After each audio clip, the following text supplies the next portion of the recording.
కమ్మటైన చేపల పులుసు చేసుకోవడానికి గ్రేవీ థిక్‌గా రావాలనుకుంటే కనుక ఇలా ఒకసారి ట్రై చేసి చూడండి. చాలా టేస్టీగా ఉంటుంది. పర్ఫెక్ట్‌గా రావడానికి ఇలా ట్రై చేయండి. కేజీ చేపలు తీసుకున్నామండి. సాల్ట్, నిమ్మరసం వాటర్‌లో నానబెట్టి చేపలు బాగా కడిగితే నీసు వాసన రావు మనకి మెయిను. అండ్ చాలా ఫ్రెష్‌గా ఉంటాయి, బాగుంటాయి. మీడియం సైజ్ ముక్కలు చేసుకొని పొట్ట కింద ముక్కలు అయితే పిల్లలు చాలా బాగా ఇష్టంగా తింటారు కదండి, ముళ్ళులు ఉండవని. ఇవైతే చేపల పులుసులో చాలా టేస్ట్గా ఉంటాయి. ఉప్పు, సాల్ట్, కారం వేసేసి బాగా మిక్సింగ్ చేసి ప్రతి ముక్కకి పట్టించాలండి. అందులో కొంచెం అల్లం వెల్లుల్లి పేస్ట్ కూడా వేసి బాగా కలిపేసి ఒక 20 నిమిషాలు పక్కన పెట్టుకోవాలి. అన్ని ముక్కలకి పట్టించాలండి బాగా.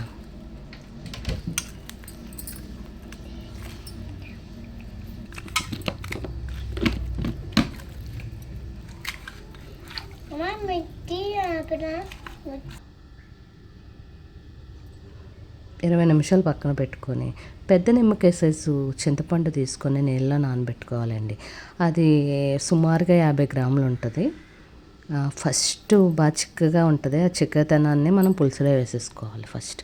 ఆ తర్వాత మళ్ళీ వాటర్ వేసి పోసుకోవచ్చు.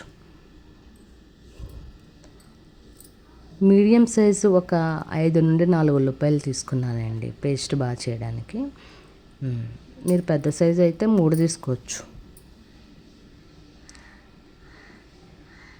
మనకి గ్రేవీగా కావాలి కాబట్టి 2 టమాటాలు తీసుకున్నానండి. పర్ఫెక్ట్గా మనకి చేపల పులుసు రావాలంటే కనుక వెడల్పుగా ఉన్న గిన్నెను మాత్రమే తీసుకోవాలండి. అందులో ఆయిల్ బాగా కాగించాక మెంతులు వేయాలి. మెంతులు మనకి టేస్ట్గా రావాలంటే మెయిన్ చేపల పులుసుకు మెంతులే అండి. ఆ ఉల్లిపాయ అన్న పేస్ట్ ఉంటుంది కదా, ఆ మెంతులు బాగా వేగాక ఉల్లిపాయ అన్న పేస్ట్ బాగా మగ్గనివ్వాలి. మగ్గనిచ్చిన తర్వాత అలా ఆయిల్ పైకి తేలుతూ ఉండాలండి. అలా కలుపుతూ ఆయిల్ పైకి తేలే వరకు కలపాలి. తర్వాత టమాటా ప్యూరీ వేసుకున్నామండి. దాన్ని కూడా బాగా మగ్గనివ్వాలి.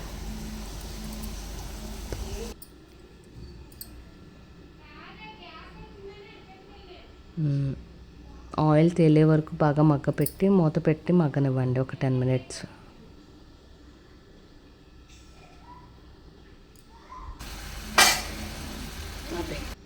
ఇందాక మనం చేపల ముక్కల్ని పక్క 20 నిమిషాలు పెట్టాం కదండి. ఇది బాగా ఆయిల్ పైకి తేలుతుంది కదా. ఇప్పుడు చేప ముక్కల్ని ఇందులో వేసేద్దాం.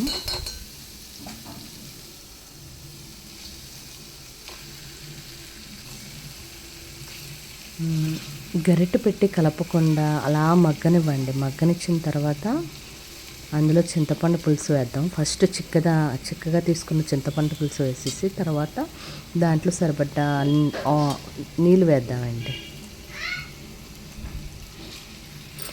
గరిటె పెడితే చేప ముక్కలు విరిగిపోతాయండి. అందుకు గరిటె పెట్టకుండా గిన్నె పట్టుకొని ఇలా ఊపండి. ఉప్పితే కనుక అలా మగ్గనిస్తే చేపల పులుసు మనకి పర్ఫెక్ట్గా ముక్క విరగకుండా చాలా సాఫ్ట్గా వస్తాయి.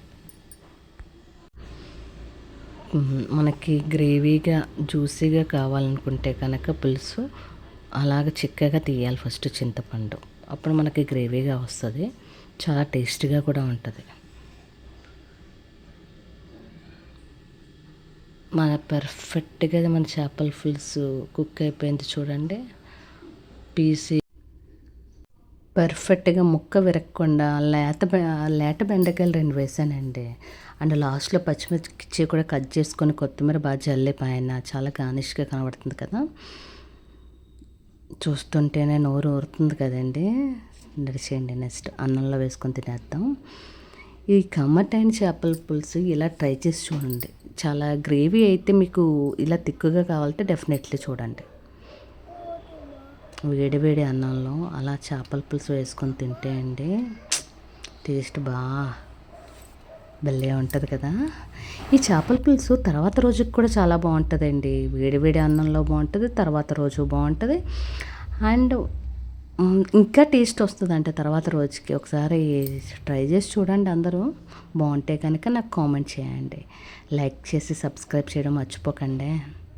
నచ్చుంటే డెఫినెట్లీ లైక్ చేసి సబ్స్క్రైబ్ చేయండి. థ్యాంక్ యూ అండి.